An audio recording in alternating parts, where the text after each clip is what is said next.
Doctor గారితో మాట్లాడాను. భయపడాల్సిన పనేం లేదన్నారు. నువ్వు వచ్చాక నాకు ధైర్యం వచ్చిందమ్మా.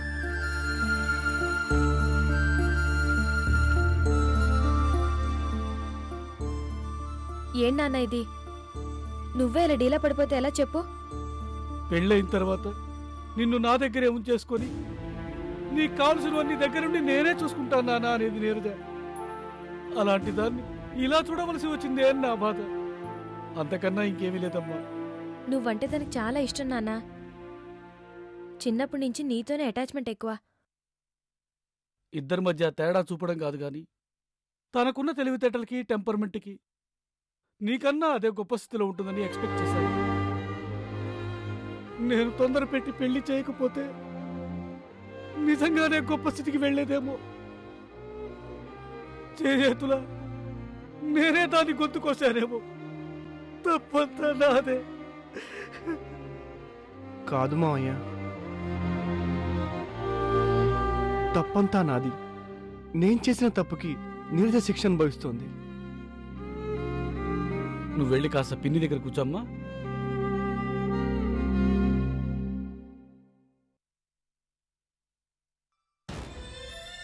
క్షమాపణలు అడిగే అర్హత కూడా కోల్పోయానని తెలుసు. అయినా క్షమించమని అడుగుతున్నాను.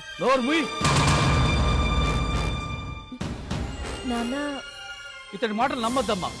చేసిన తప్పును ఇంత త్వరగా గుర్తించే మనసున్నవాడు అసలు తప్పే చేయడు. అయినా క్షమాపణ అడుగుతున్నాడు అంటే చేసిన తప్పుకు పశ్చాత్తాపం కాదు, జరగబోయే వాటి గురించి భయం.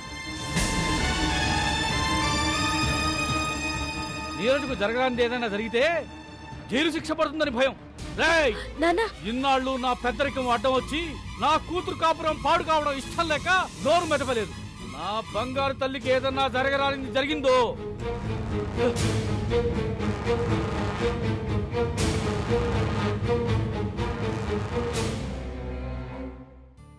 ఒక ఆడపిల్ల తండ్రిగా ఆయన పడే బాధేంటో నేను అర్థం చేసుకోగలను.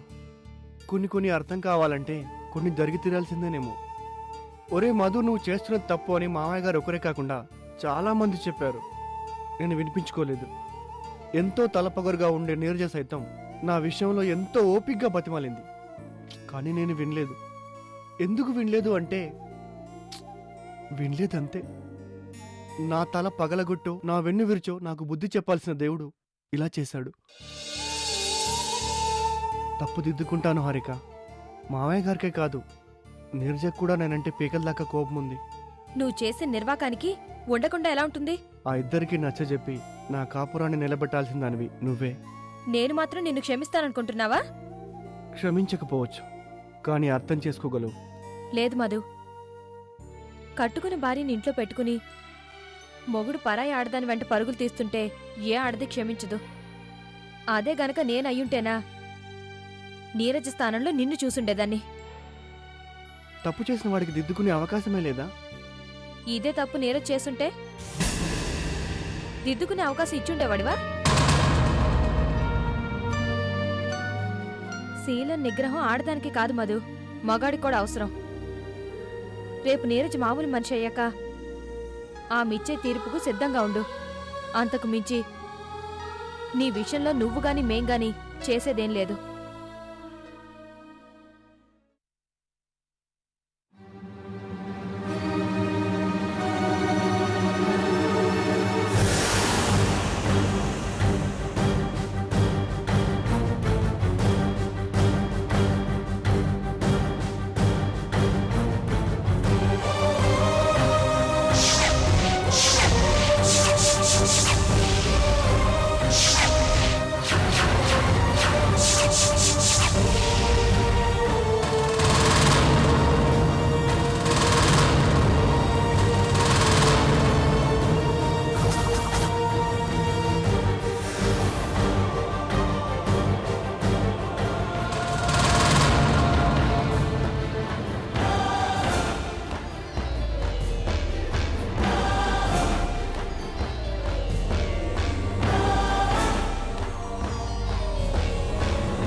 ఎక్కడికి వెళ్ళావు హారిక?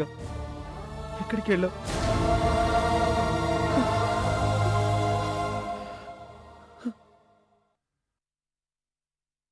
బుద్ధి లేని పని చేసిన చాలక మళ్ళీ ఇదో ఫీలింగా? తాగు.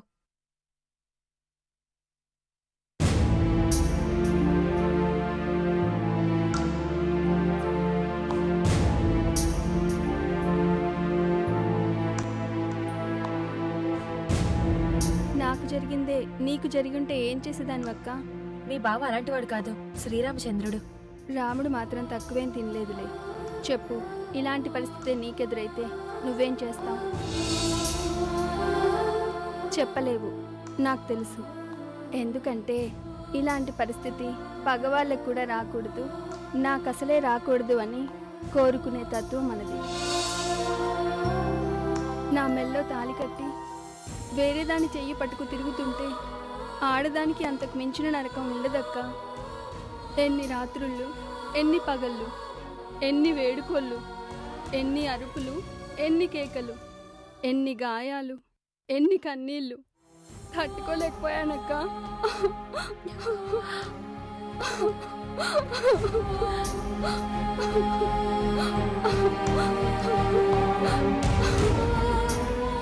ఇలా బ్రతకడం కన్నా చావడమే మేలనిపించింది. అందుకే విషం మింగాను. నా కర్మ చూడు, అయినా బ్రతికే ఉన్నాను. చూడనిజా, ఏదైనా సమస్య ఎదురైతే ఆ సమస్య నుంచి ఎలా బయటపడాలా అని ఆలోచించాలే గాని ఇలాంటి అఘాయిత్యాలు చేసుకోకూడదు. చదువుకున్నావు, తెలివితేటలు ఉన్నదానివి, కొంచెమైనా ఆలోచించక్కర్లేదా? ఈ బాధ అనుభవిస్తేనే తెలుస్తుందక్క. మీ బావగారు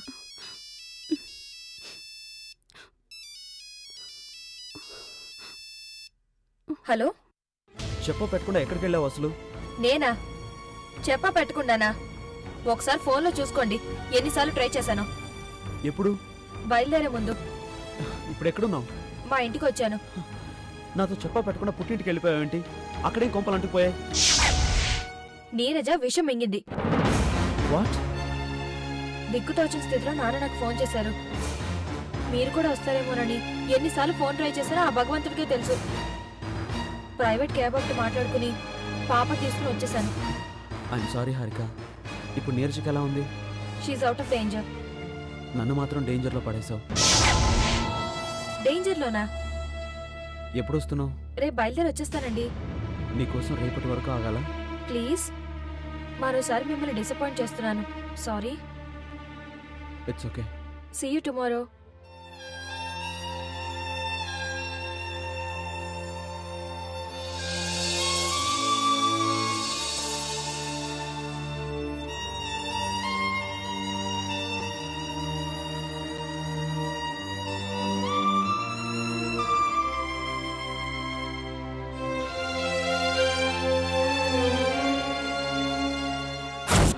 రాధని మా ఇంటికి తీసుకెళ్తాం. అమ్మా. అవును సత్యం, రాధను మా ఇంట్లోనే ఉంచుకొని ట్రీట్మెంట్ ఇప్పిస్తాను.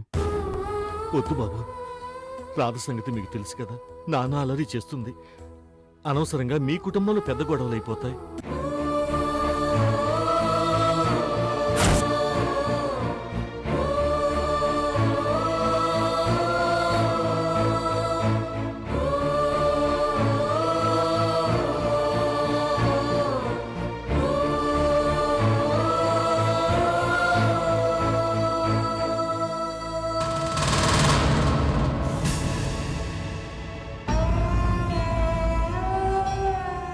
ఏమైందండి? ఏం కాకూడదు, అది జరిగిపోయింది. నన్ను క్షమించు రాధా. నేను కూడా దేవుణ్ణి అదే అడిగానండి.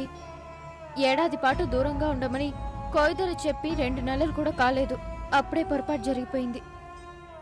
కొన్నాళ్ళు ఓపిక పడితే సరిపోయేది. ఫోన్లేండి, ప్రతి పొరపాటుకి ఒక పరిహారం, ప్రాయశ్చిత్తం ఉంటాయి. పంతులు గారిని అడిగి అనుకుంటాను. లేదు రాధా, నేను చేసిన పాపానికి ప్రాయశ్చిత్తం అనేది లేదు రాధా. తప్పు చేశాను. నేను చేసిన తప్పుకి ఆ భగవంతుడు కూడా నన్ను క్షమించడు. ఎందుకండి అంత బాధపడతారు? ఇలాంటి తప్పిక ముందు జరగకుండా నేను జాగ్రత్త పడతాను. మీకు వీలున్నంత దూరంగా ఉంటాను, నిష్టగా ఉంటాను. గుడ్లో మెల్ల అన్నట్టు సమయానికి అక్కి ఇంట్లో లేదు. పొరపాటున మన నా గదిలో చూసుంటే పరువు పోయుండేది. ఆమె చూడలేదు, అందుకు సంతోషించండి.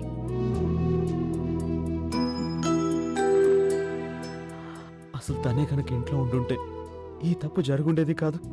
నేను ఈ నరకం అనుభవించుండేవాణ్ణి కాదు.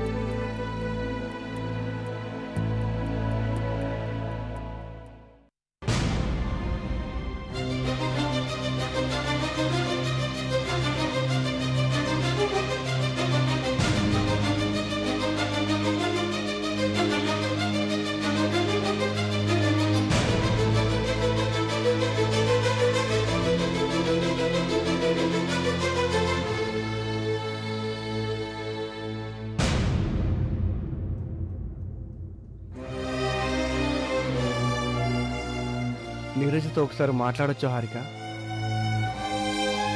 వద్దు మధు, కొన్నాళ్ల పాటు నువ్వు తనకు కనిపించకపోవడమే మంచిది.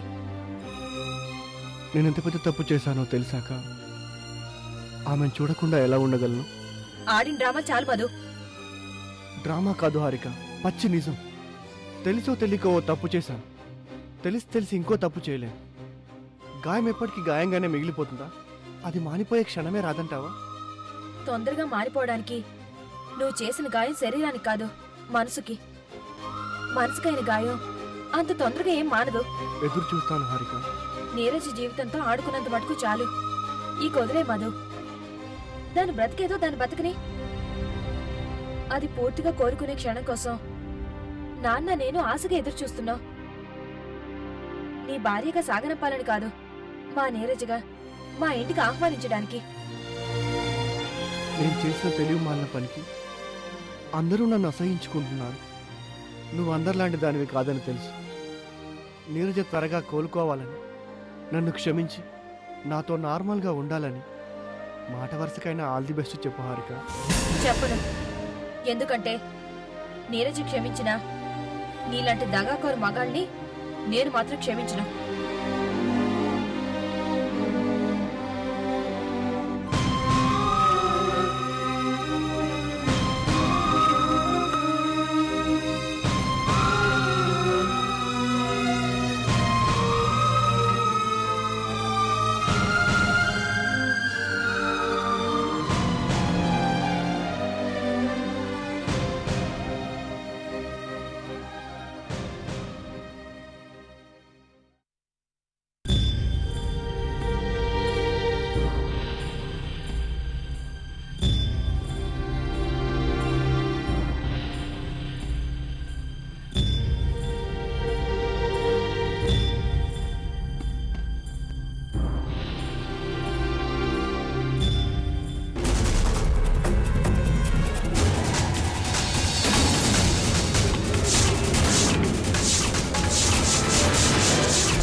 ఏమండి, తలనొప్పిగా ఉందా?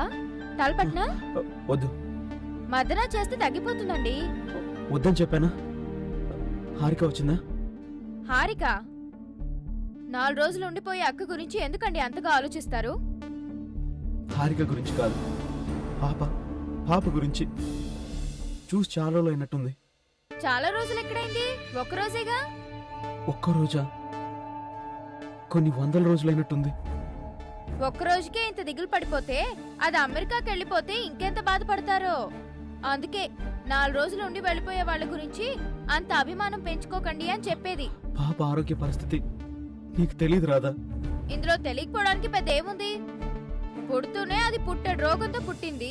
రాదా?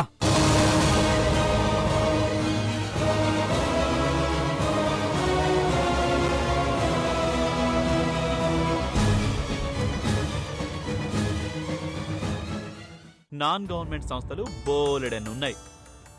You mean old age homes? Yeah, you are right. నెల నెలా వచ్చే పెన్షన్ వాళ్లకు సరెండర్ చేస్తే పెద్దవాళ్లకు కావాల్సినవన్నీ వాళ్లే చూసుకుంటారు.